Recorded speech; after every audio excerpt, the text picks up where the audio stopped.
I have a son-in-law. He was 29 years last April, the 10th of 2005. And me and my wife were on Cumberland Island. We knew he'd been sick, but the doctor thought it was just a viral infection. And they called us, our daughter called us while we were on the island. And she said that he had just had a bone marrow tap, and they said he had leukemia. 89% of his cells were cancer. Well, we got off the island, drove back to Cartersville, which took us about 6 hours.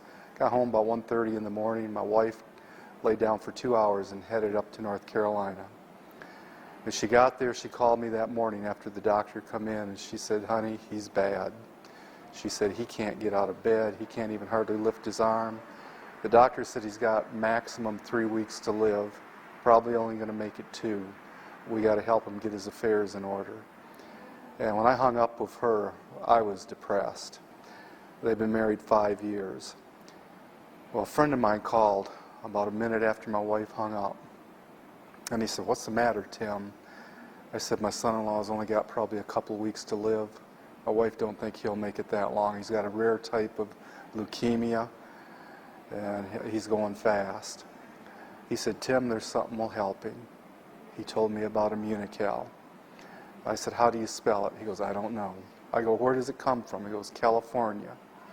So I said, "Well," I said, "anything's worth trying." So we got our other daughter on the internet. She found out it comes out of Montreal, up by Montreal.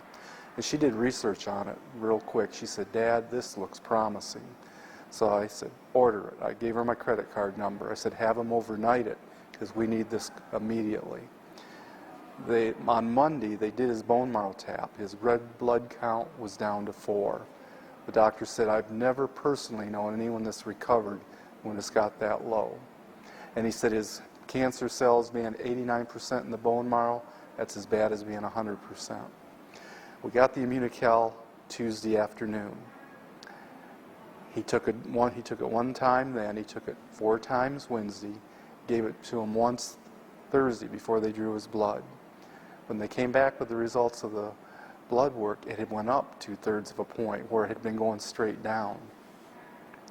The doctors, though, said, "Don't get excited. It could be cancer cells reproducing."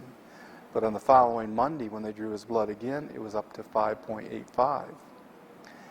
Well, in 2.5 weeks, he was out of the hospital. He had strength. His infections were gone.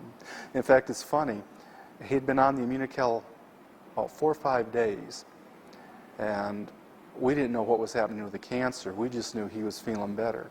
He was able to get up out of bed and go to the bathroom on his own, which he had to use a bedpan before. The doctor came in.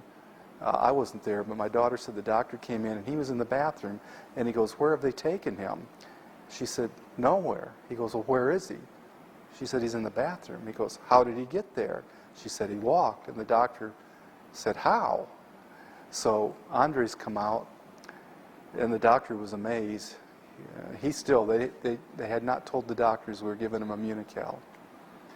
So 2.5 weeks later, they let him leave the hospital. Now at the 2-week point, we were there on Sunday morning when the doctor, main oncologist, and about 6 interns came in. I asked her what she thought about the Immunocal. I thought she knew about it by then. She didn't know anything about it. Well, I showed it to her, but she did no research on it. But one of those interns did, and I don't know which one it was, but that was Sunday. We were there. He came in Monday. He handed my daughter a prescription. He said, "This is for 4 packs a day." And he looked at her husband, and he said, "Whatever you do not quit taking this product." He said, "With this prescription, us saying you need it, possibly your insurance company will cover it." And he said, "Keep taking it." Well, a half week after that, he was out of the hospital. His infections were gone. They had disconnected the IVs and everything. 5 weeks after he started on the Immunocal, they did another bone marrow tap. Now, I didn't go up for it, but my wife did. She called me, and I thought it was bad news. She says, "Honey, they just did the bone marrow tap." And I'm going, "Oh, no." I said, "What's the matter?" She said, "Nothing. He's cancer-free. They can't find any cancer in him." And I said, You serious? She goes, yes. They told him he can go back to work. You know, they wanted to start chemo on him immediately.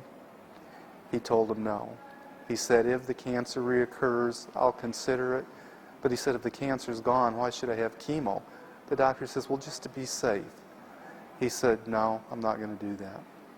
He did agree to a chromosome check every 2 months, because he said that's where the cancer would first show up again. And this is May, so last April the 10th here was a year ago, and every time he gets the chromosome check, it's fine. And he has more energy. I just thought our son-in-law was real laid back, but evidently he's had this coming on, because he's got energy like a normal 29-year-old now. I mean, he gets up and does things. He used to come home from work, sit down, and he'd go to sleep, or he'd eat supper and go to bed. And now he's got energy. He does things. He's on the go.